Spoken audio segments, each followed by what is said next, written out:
हरे कृष्णा। इस पवित्र मार्गशीर्ष मास में सुनाई जा रही भगवान श्री कृष्ण की इन दिव्य लीला कथा की श्रृंखला में आप सबका स्वागत है। ऐसा कहा जाता है कि इस मार्गशीर्ष मास में भगवान श्री कृष्ण के अधिक से अधिक दिव्य नाम का श्रवण, कीर्तन और उनकी लीलाओं का पठन तथा श्रवण करना चाहिए। ऐसा करने से परम भगवान श्री कृष्ण अत्यंत प्रसन्न होते हैं और वे हमें भौतिक और आध्यात्मिक सुख और समृद्धि प्रदान करते हैं। तो चलिए हमारी इसी मार्गशीर्ष मास कथा श्रृंखला को आगे बढ़ाते हुए आज के अध्याय का आरंभ करते हैं। इस कथा श्रृंखला की पिछली कड़ी में हमने सुना कि किस प्रकार वसुदेव जी भगवान की आज्ञा से अपने नन्हे से पुत्र को गोकुल में नंदराय जी के घर पर छोड़ आते हैं और वहाँ पर जन्मी एक पुत्री को लेकर वापस आते हैं। जब कंस को ये समाचार मिलता है कि देवकी ने पुत्री को जन्म दिया है तो वो तुरंत क्रोध और भय के मारे कारागार में आ पहुँचता है। जैसे ही वो उस बालिका को मारने का प्रयास करता है वैसे ही एक आकाशवाणी होती है जो कंस को बताती है कि उसे मारने वाला काल कहीं और जन्म ले चुका है। और ये सुनकर कंस की चिंता और भय और बढ़ जाते हैं। अब सुनते हैं आगे की कथा। देवर्षि नारद मुनि ने पूछा, हे भगवान, गोकुल में यशोदा भवन के अंदर श्री कृष्ण को रखने के बाद जब वसुदेव जी अपने गृह को प्रस्थान कर गए तब नंदराय जी ने किस प्रकार पुत्र का उत्सव मनाया? भगवान श्री हरि ने वहाँ रहकर क्या क्या किया? वे कितने वर्षों तक वहाँ रहे? कृपया आप मुझे उनकी सभी बाल क्रीड़ाओं का वर्णन करें। किस प्रकार उन्होंने राधा रानी को दी हुई प्रतिज्ञा का पालन किया? हे प्रभु, उस समय वृंदावन कैसा था? उनका रास मंडल कैसा था? महाराज नंद ने कौन सी तपस्या की थी? यशोदा और रोहिणी ने कौन सा व्रत किया था? और भगवान से पहले भगवान बलराम जी का जन्म कैसे हुआ? भगवान श्री कृष्ण का ये सुंदर व्याख्यान अमृत के समान है और विशेषकर कवि के मुख में श्री हरि चरित्रमय काव्य पद पद पद पर नूतन ही लगता रहता है। ऐसे में आप मुझे भगवान श्री हरि की संपूर्ण लीलाओं का वर्णन करें। नारद मुनि की जिज्ञासा को सुनकर ऋषि नारायण ने कहा, हे नारद, ब्रह्मा, शिव, शेष, गणेश, कूर्म, धर्म, मैं, नर और कार्तिकेय ये 9 श्री कृष्ण के अंश हैं और उन गोलोकनाथ की महिमा का वर्णन आखिर कौन कर सकता है जिन्हें स्वयं हम भी नहीं जानते और ना ही वेद जानते हैं। फिर दूसरे विद्वान की तो बात ही क्या करना। शुकर, वामन, कल्की, बुद्ध, कपिल और मत्स्य ये भी श्री कृष्ण के ही अंश हैं तथा अन्य कितने ही ऐसे अवतार हैं जो भगवान श्री कृष्ण की एक कला मात्र है। नृसिंह, राम और श्वेत द्वीप के स्वामी विराट भगवान विष्णु वो स्वयं भी पूर्ण अंश से संपन्न हैं। लेकिन श्री कृष्ण परिपूर्णतम श्रेष्ठ परमात्मा है। वे स्वयं ही वैकुंठ और गोलोक में निवास करते हैं। वैकुंठ में वे कमलाकांत कहे गए हैं और रूप भेद से चतुर्भुज रूपधारी हैं। गोलोक और गोकुल में वो द्विभुज धारण करके स्वयं ही राधाकांत श्री कृष्ण कहलाते हैं। भक्त पुरुष इन्हीं भगवान के तेजोमय चरणार विंद का सदैव चिंतन करते हैं। हे ब्राह्मण, सुनो, अब मैं आपसे यशोदा, नंद और रोहिणी के तप का वर्णन कर रहा हूँ, जिसके कारण उन्होंने भगवान श्री हरि का सुंदर मुख कमल देखा था। वसुओं में श्रेष्ठ तपोधन द्रोण नंद नाम से इस धरातल पर अवतीर्ण हुए थे। उनकी पत्नी जो कि अत्यंत तपस्विनी और पतिव्रता थी वो धरा थी। वे ही सती साध्वी यशोदा हुई। सर्पों को जन्म देने वाली नाग माता कद्रु ही रोहिणी बनकर भूतल पर प्रकट हुई थी। उनके जन्म और चरित्र का मैं अब आपको वर्णन सुनाता हूँ। एक समय की बात है, पवित्र भारतवर्ष में गौतम ऋषि के आश्रम के समीप गंधमादन पर्वत पर धरा और द्रोण ने तपस्या आरंभ की। उनकी तपस्या का उद्देश्य एक ही था, भगवान श्री कृष्ण का दर्शन।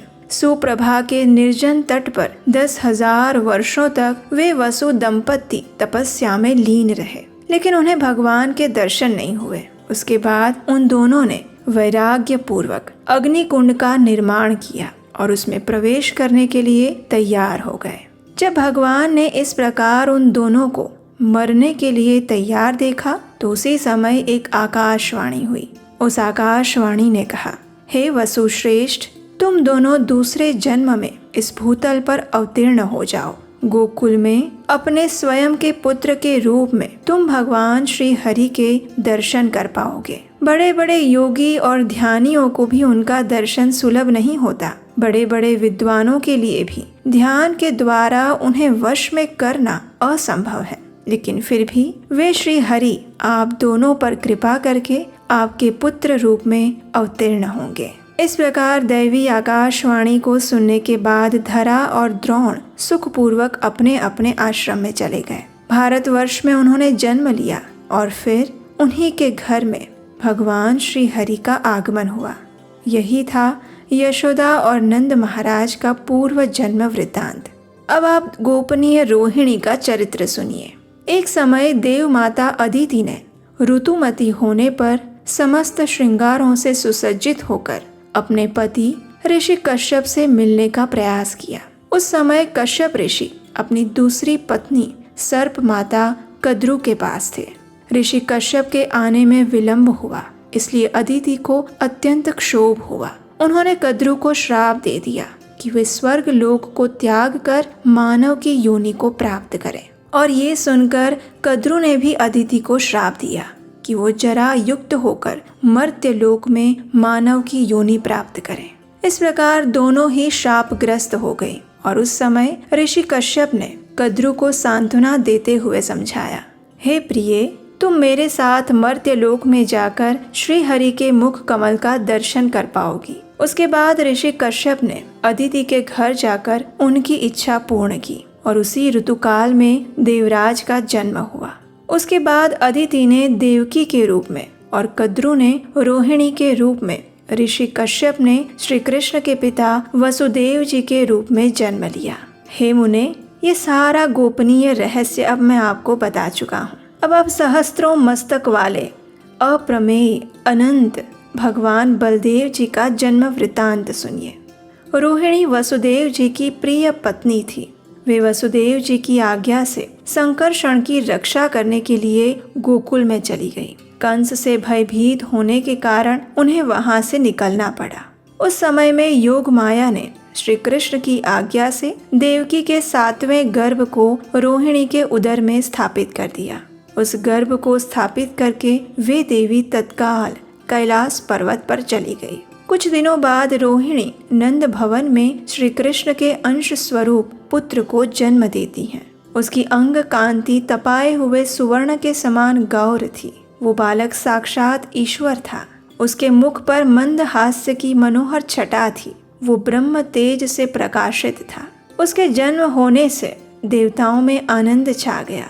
स्वर्ग लोक में दुंदुभियां, आनक और सुंदर वाद्य यंत्र बज उठे। सभी देवतागण प्रसन्न होकर शंख ध्वनि के साथ जय जयकार करने लगे। नंद महाराज का भी हृदय हर्ष से उल्लासित हो उठा। उन्होंने ब्राह्मणों को अनेक प्रकार का धन दान दिया। उस बालक की नाल काटी गई और उसे नहलाया गया। संपूर्ण आभूषणों से विभूषित गोपियां उसकी जय जयकार करने लगी और नंद महाराज ने बड़े आदर के साथ महान उत्सव मनाया।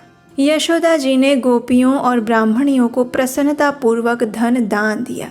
हे नारद मुनि, अब आप जिसको जानने की इच्छा कर रहे हैं उस नंद पुत्र के उत्सव का अब वर्णन सुनिए। ये सुखदायक हैं, मोक्षदायक हैं, जन्म मृत्यु और जरा अवस्था का निवारण करने वाला है।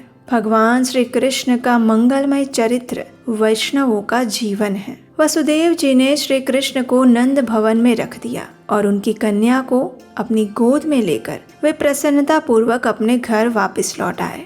जब वसुदेव जी अपने घर वापस चले गए तब जया तिथि अष्टमी से युक्त उस विजयपूर्ण मंगलमय सूतिकागार में नंद और यशोदा ने देखा कि उनका पुत्र धरती पर सो रहा है। उसके श्री अंगों से नवीन मेघमाला के समान तेज पुंजमयी श्याम कांति निकल रही है। वो नग्न बालक अत्यंत सुंदर दिखाई दे रहा था।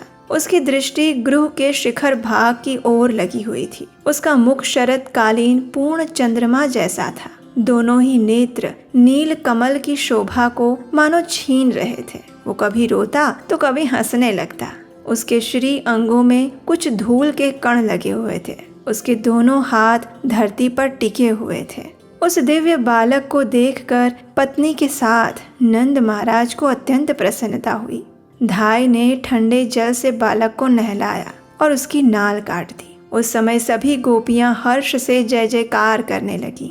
व्रज की सारी गोपिकाएं, बालिका और युवतियां भी ब्राह्मण पत्नियों के साथ उस सूतिकागार में आ पहुंची। उन सब ने बालक को देखा, प्रसन्नता पूर्वक उसे आशीर्वाद दिया, नंद नंदन की भूरी भूरी प्रशंसा की।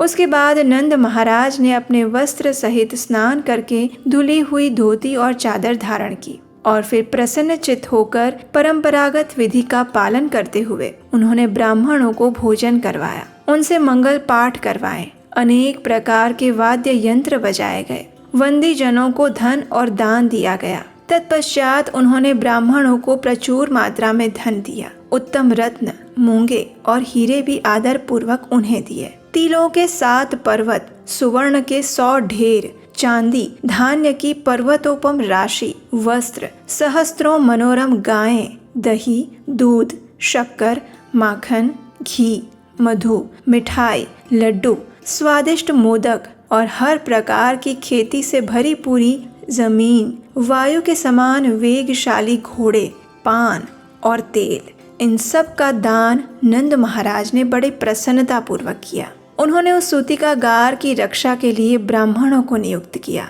जो मंत्रज्ञ मनुष्य थे, और वृद्ध गोपियां थीं, उन्हें लगाया। ब्राह्मणों द्वारा वेदों का पाठ करवाया, मात्र मंगलमय हरिनाम का कीर्तन करवाया और सभी देवताओं की पूजा करवाई। अनेक युवतियां और वृद्ध ब्राह्मण पत्नियां बालक बालिकाओं के साथ मुस्कुराती हुई प्रसन्नता पूर्वक नंद भवन में आई। नंद महाराज ने उन सब को भी नाना प्रकार के धन और रत्न प्रदान किए। ज्योतिष शास्त्र के विशेषज्ञ अनेक ज्योतिषी, जिनकी वाणी सिद्ध थी, वो अपने अपने हाथों में पुस्तक लिए नंद मंदिर में पधारे। नंद महाराज ने उन्हें नमस्कार किया और उनका आदर सत्कार करके उन्हें आसन प्रदान किए। उन सभी ने आशीर्वाद दिए और उस उत्तम बालक को देखा। इस प्रकार ब्रजराज नंद ने समस्त सामग्री एकत्रित करके पुत्र का उत्सव मनाया और ज्योतिषियों द्वारा शुभ अशुभ भविष्य का प्रकाशन करवाया। कृष्ण जन्म उत्सव के बाद वो बालक नंद भवन में शुक्ल पक्ष के चंद्रमा की तरह दिन ब दिन बढ़ने लगा। अब श्री कृष्ण और बलराम दोनों ही माता का स्तनपान करते थे। वहाँ नंद के पुत्र उत्सव में प्रसन्न हुई रोहिणी देवी ने आई हुई सभी स्त्रियों को प्रसन्नता पूर्वक तेल, सिंदूर और तांबूल प्रदान किए। वे सभी बालक के सिर पर आशीर्वाद देकर अपने अपने घर चली गई। मात्र यशोदा, रोहिणी और नंद ही उनके घर में रहे। अब एक दिन क्या हुआ कि राजसभा में सुवर्ण के सिंहासन पर विराजित कंस को एक फिर से आकाशवाणी सुनाई दी और उस आकाशवाणी ने कहा, अरे ओ महामूर्ख नरेश, क्या कर रहा है? जरा अपने कल्याण का उपाय सोच। तेरा काल इस धरती पर उत्पन्न हो चुका है। वसुदेव ने माया से तेरे शत्रु उस बालक को नंद के हाथ में दे दिया है। उनकी कन्या लाकर तुझे सौंप दी है। ये कन्या माया का अंश थी। वसुदेव के पुत्र रूप में साक्षात श्री हरि जन्म ले चुके हैं। वे ही तेरे प्राण हंता हैं। इस प्रकार आकाशवाणी सुनकर राजा कंस का मस्तक झुक गया। वो अत्यंत चिंता में आ गया। उसने अपने भोजन को त्याग दिया और उसके बाद उसने अपनी प्रेयसी बहन साध्वी पूतना को बुलाकर उस नीतिज्ञ नरेश ने भरी सभा में उससे कहा, हे पूतना, मेरे कार्य की सिद्धि के लिए गोकुल के नंद मंदिर में जाओ। अपने एक स्तन को विष से ओतप्रोत करके शीघ्र ही उस नवजात शिशु को स्तनपान करवाओ। तुम मन के समान वेग से चलने वाली और माया शास्त्र में निपुण हो, इसलिए माया से मानवीय रूप धारण करके वहां जाओ। तुम दुर्वासा से महामंत्र की दीक्षा लेकर सर्वत्र जाने में और सब प्रकार का रूप धारण करने में समर्थ हो, इसलिए इसी क्षण जाओ और मेरे काल का वध करके आओ। इस प्रकार कहकर कंस चुप हो गया और स्वेच्छ आचरण करने वाली पूतना भी कंस को प्रणाम करके वहां से चली गई। और फिर आरंभ हुआ एक अद्वितीय खेल और भगवान की सुंदर लीला, जिसका श्रवण हम करेंगे इसी मार्गशीर्ष मास कथा श्रृंखला की अगली कड़ी में। उसे सुनने के लिए अगर अभी तक नहीं किया है तो आपके अपने इस चैनल को सब्सक्राइब करके रख लीजिए। इस पावन मास में भगवान की सुंदर लीलाओं को अपने मित्रों और परिवारजनों को भी शेयर करते रहिए। उनसे भी आग्रह कीजिए कि वो भी इन कथाओं को सुने और इस वीडियो को लाइक करें। ऐसा करने से इस पवित्र मार्गशीर्ष मास में भगवान श्री हरि की कथा सुनने का पुण्य फल उन्हें भी प्राप्त होगा। तो चलिए अपने इस सुंदर पवित्र मार्गशीर्ष मास को भगवान की लीलाओं के श्रवण द्वारा और अधिक पुण्यमय और पवित्र बनाते हैं और मिलते हैं इसी कथा श्रृंखला की अगली कड़ी के साथ बहुत जल्द। भजहु रे मन श्री नंद नंदन अभय चरण रविंद रे दुर्लभ मानव जन्म सत्संगे तरहे भव सिंधु रे। भजहु रे मन श्री नंद नंदन अभय चरण रविंद रे। शीत आतप वातवरीषण ए दिन यामिनी जागिरे। विफल सेविनो कृपण दुर्जन चपल सुखलव लागिरे। भजहु रे मन श्री नंद नंदन अभय चरण रविंद रे। हरे कृष्ण।